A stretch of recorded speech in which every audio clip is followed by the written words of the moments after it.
C'est un commentaire. Alors, le député d'Abitibi-Témiscamingue. Merci beaucoup, Monsieur le Président. J'aimerais savoir ce que mon collègue aurait à dire par rapport au rôle des provinces dans la négociation de l'accord de libre-échange. Quand il parlait du fait que le Canada peut se faire poursuivre, il peut aussi notamment se faire poursuivre en fonction de décisions que les provinces ont prises. Donc, les provinces peuvent prendre leur propre orientation, qui ne sont pas nécessairement en accord avec le traité de libre-échange. Et par la suite, il peut y avoir des poursuites. Donc, je crois que c'est important de respecter que les provinces puissent prendre leurs propres décisions quand ils sont dans leur champ de compétences, mais c'est des choses qui peuvent arriver. On l'a vu avec des moratoires qui ont été posés et d'autres accords de libre-échange. Le député d'Outremont. J'apprécie beaucoup la question de ma collègue parce qu'elle est extrêmement pertinente. En fait, c'est au niveau provincial, puis j'ai donné un exemple lorsque j'étais le ministre de l'Environnement du Québec et que j'ai banni 2,4D. On sait que les provinces sont responsables de réglementer directement en ce qui concerne la santé et l'environnement, beaucoup plus qu'au niveau fédéral, bien que l'environnement soit partagé à ce niveau-là. On sait aussi que les provinces risquent d'écoper avec des coûts beaucoup plus importants, notamment à l'égard des médicaments génériques, parce que ça va être plus cher et plus difficile de les amener sur le marché à cause des protections qui sont données pour la propriété intellectuelle. Encore une fois, l'entente est en train de mettre les profits avant le monde. Nous, on veut que les gens passent avant les profits. Mais les gouvernements provinciaux devraient faire extrêmement attention parce qu'il y aura un refroidissement. Il y aura un effet de refroidissement par le fait même de cette entente-là sur la capacité des provinces de réglementer la santé et l'environnement. C'est pour ça qu'il faut procéder, à notre point de vue, avec beaucoup de précautions avant de signer ce genre d'entente. Et pour ceux et celles qui oseraient dire que le NPD est systématiquement opposé, c'est rien de plus faux. Au cours des dernières années, on a appuyé une entente de libre-échange avec la Corée, on a appuyé une entente de libre-échange avec la Jordanie. Nous, on les regarde au cas par cas, et dans ce cas-ci, on est loin du compte en ce qui concerne les garanties de la capacité des provinces, notamment, d'assurer la protection du public.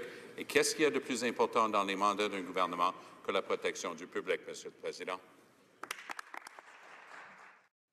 Merci beaucoup, Monsieur le Président. Dans ma circonscription, j'ai la chance d'avoir des producteurs fromagers qui ont vu le jour dans les 2 dernières décennies, qui ont travaillé fort pour apporter des produits de qualité comme le fromage au village, From Abitibi, la vache à Mayotte.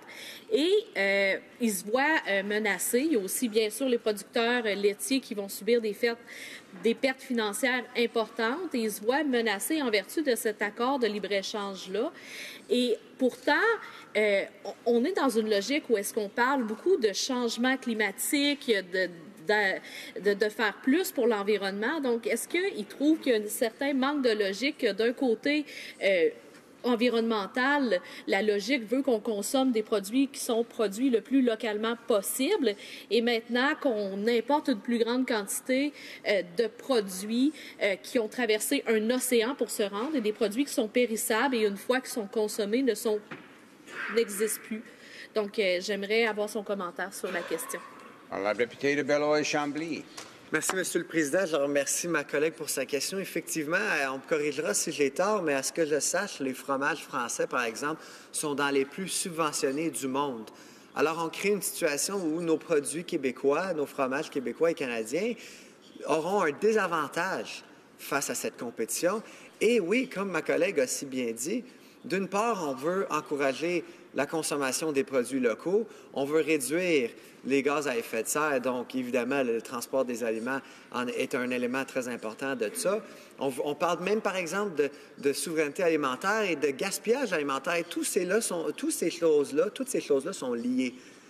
Et c'est ça le problème avec l'approche de ce gouvernement, Monsieur le Président, parce que dans un accord comme ça, avec des dispositions investisseurs-État, avec les conséquences sur les prix des médicaments, avec la trahison envers nos producteurs laitiers, nos créateurs de fromage, ce qu'on constate, c'est qu'on parle beaucoup et on parle des belles choses et on fait beaucoup de promesses. Mais encore une fois, comme a été l'histoire de ce gouvernement depuis qu'il est arrivé en poste l'année dernière, les bottines ne suivent malheureusement pas les babines. Et c'est exactement ça que nous dénonçons. Encourageons la consommation locale, mais il faudrait bien que le gouvernement donne les outils aux citoyens de le faire. Et en ce moment, ce qu'on dit aux citoyens, c'est que les produits d'ailleurs sont à pied égal, même à un avantage que nos produits à nous. C'est pas bon pour nos économies locales, c'est pas bon pour nos producteurs locaux. Et encore une fois, Monsieur le Président, une promesse rompue.